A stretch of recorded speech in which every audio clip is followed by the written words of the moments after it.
Hello, everyone, and welcome back to another edition of the Michigan Conservative Roundtable. Today we're going to talk about my recent trip to Las Vegas and then my return trip home, which involved an incident on my aircraft. So I had a great trip. Everything was fun. Weather was beautiful. On my return flight, everything is going smooth. I've got an aisle seat, no one in the middle seat. I'm pretty happy about that because that's a tight flight. It's about 3.5 hours long. So, just about 9 minutes before we're supposed to push away from the gate, I see two young black women, and they are kind of running down the aisleway, which is unusual because you usually see people, looking around for their seat and number and whatnot. But these two gals are running, sprinting, I would say, down the aisle. And behind them is a Spirit Gate employee, and she's yelling for them to stop. Well, they don't. Well, as luck would have it, they're sitting behind me. And just as they get to me, before they can get into their seat, she catches up to them. And the one gal says, "This is some racist shit. I didn't know Mexicans could be so racist."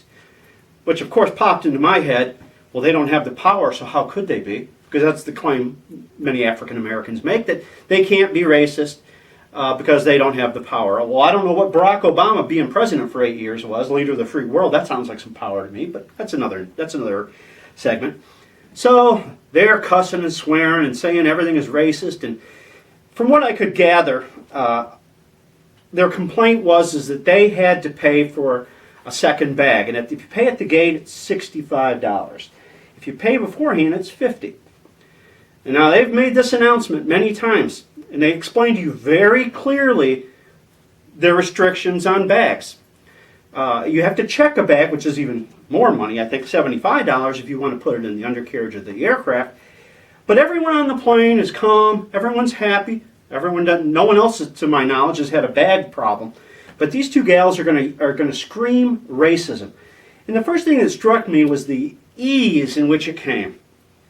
That was like a natural reflex to cry racism. The one girl said, "I didn't know Mexicans could be so racist." The lady was doing her job. And they were acting out. They were acting like children. So she's wanting them to come out onto the jetway, have a discussion with them.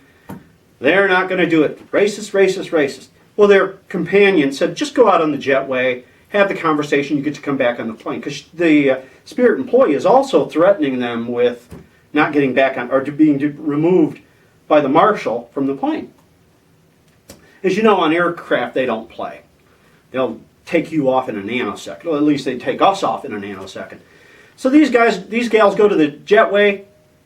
2 minutes, they're back. They put their bags that they had with them in the overhead. So what I suspect happened is because they were screaming racism, they got their own way. So after I have to listen for an hour or so of a spewing of profanity that would make a sailor blush. And then they fell asleep, which kind of humored me because it was almost like a child who has a temper tantrum and wears themselves out and falls asleep. Your thoughts so far? Well, I'll just share with our viewers that as Mac was telling me this episode of his prior to us making this segment, as he's telling me this story, and as he's going point by point of it playing out, and he's telling me how a woman, or these two women, are running down the aisle.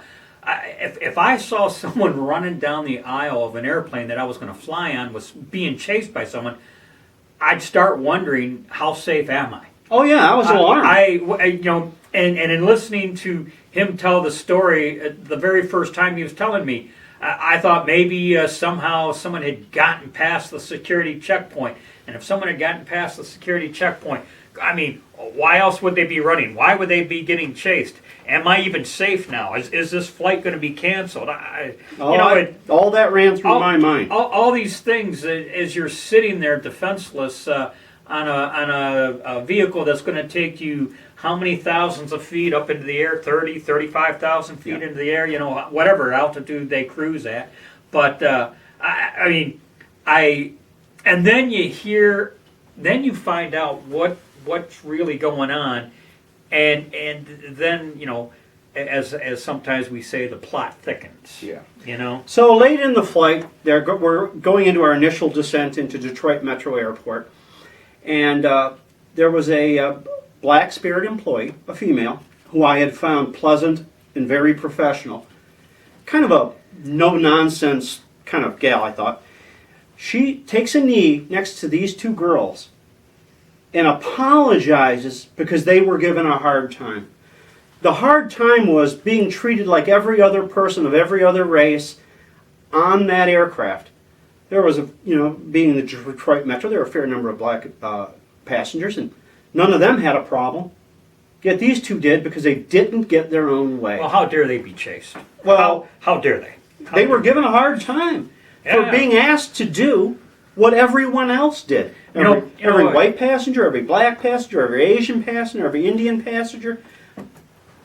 But it was racism because they had to do something they didn't want to do, or they don't think it's fair. If you don't think it's fair, don't fly the airline, is what I say. So my question is it real racism? Did a racist incident really happen? Well, I made a complaint to Spirit Airlines, and I made the complaint against this gal who was the flight attendant. And I mentioned in the complaint that I thought she was professional, pleasant, all business. But that really rubbed me the wrong way, apologizing to these two people. Who went against regulation and policy. Yeah, which everyone else they were in complied violation. with. They were in violation of policy and company regulation. Yeah. All right? She threw her, and this is what I put in my email, she threw her coworker, the gal from the gate, under the Airbus in this case. As Mac was sharing his story with me, the initial time, you hear about a Hispanic woman being accused of racism, and I shared with him on previous occasion me interacting with and I'll keep it generic, person of a different ethnicity, tells me he approaches me and he's eating on a snack and everything, and where we were working, and I says, you went to the store and got yourself some goodies to eat, huh? I was making casual conversation, and he launched using racial slurs or pejoratives or however you want to phrase it. It says, yeah, I went and gave those Japs my money, and I looked at him and I said, they are not Japanese, they are Korean. Well, then he commenced to referencing a slur involving facial observations one might make of Asian descent, and how. Go ahead and say the word. Okay, because it's important. He said a slope is a slope, and then I said, do you realize you just made a racist remark? And I got to tell you, this exchange occurred back in the 1990s, okay? I said, you just made a racist remark. And he commenced to, even more than just excusing what he said, began to try and make the case that because he was of an ethnic minority, he could not be a racist. So because he's of ethnic minority, he can freely use Asian ethnic slurs, and I just and I will tell you this: that was, and when I think back in my political awakenings, that is part of my political awakening was being having firsthand involvement in a discourse of that nature. Okay. And with these gals, the ease in which that was thrown out. It's almost like the playbook. I have to believe that they were young women. Oh, and they went on. I think I left this out. So in their hour-long rant that I had to listen to, it made me very uncomfortable. They said that if they brought security out, they were going to be sorry because they were going to get their ass whipped by these two girls who, soaking wet, the one wouldn't be 100 pounds. And they had a gun, and that's a word that can get you kicked off an airplane pretty quick. I didn't make the complaint because I didn't want to land in Omaha for a few hours and get home at 3 in the morning. And I knew they didn't have a gun anyway. But their idea that they were going to instantly turn to violence, that's training. That's built into their culture of these two ladies anyway. They've been trained that everything that doesn't go your way is racist, and the way to solve that problem is with a gun or a beatdown. That's very disturbing to me. And the apology was the most disturbing to me. Yeah, it was, well, icing on the... I remember when you told me that story first about the slope, I didn't know what the hell that even meant.